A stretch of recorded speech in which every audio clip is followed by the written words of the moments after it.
আজকে first time Korean noodles try করলাম। Hi guys, welcome back to my 100 day bubble. আমি একটা 100 days mini vlog challenge নিয়েছি। আজকে হলো ডে 25। আজকে এত গরম যে একটুখানি লেমনেড বানাচ্ছি সকালবেলা আমি আর মা মিলে।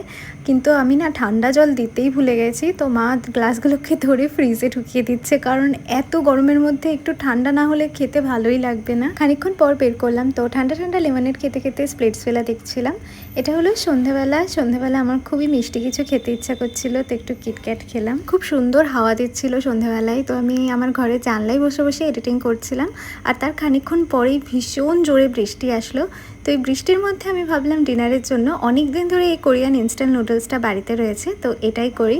আমি ঠিক করেছি একটা ডিমের পোচ করব অ্যান্ড সেটাকে নুডলসটার ওপরে দিয়ে খাবো। তো পোচটা মা বললো মা করে দিচ্ছে, আমি এদিকে নুডলসটা করছিলাম। এই নুডলসটা বানানোর প্রসেসটা না একটু অন্যরকম ছিল ম্যাগি বা ইপির তুলনায়। তো এখানে বলা ছিল যে নুডলসটাকে সিদ্ধ করে জলটা ফেলে দিতে হবে, চাও বানানোর ক্ষেত্রে যেরকম করা হয়, আর তার সাথে দুটো মশলাও দিয়েছে। তো নুডলসটা সিদ্ধ হয়ে গেলে আমি জলটাকে ফেলে দিলাম। এর পরের পার্ট হলো যে মশলা মিক্সটা দিয়েছিল ওটা, অ্যান্ড একটা অয়েলের প্যাকেট ছিল ছোট্ট, তো এই দুটোকে একসাথে নুডলসটার সাথে মিক্স করতে হবে, অ্যান্ড তাহলেই আমাদের ইনস্ট্যান্ট নুডলসটা একদম রেডি হয়ে যাবে।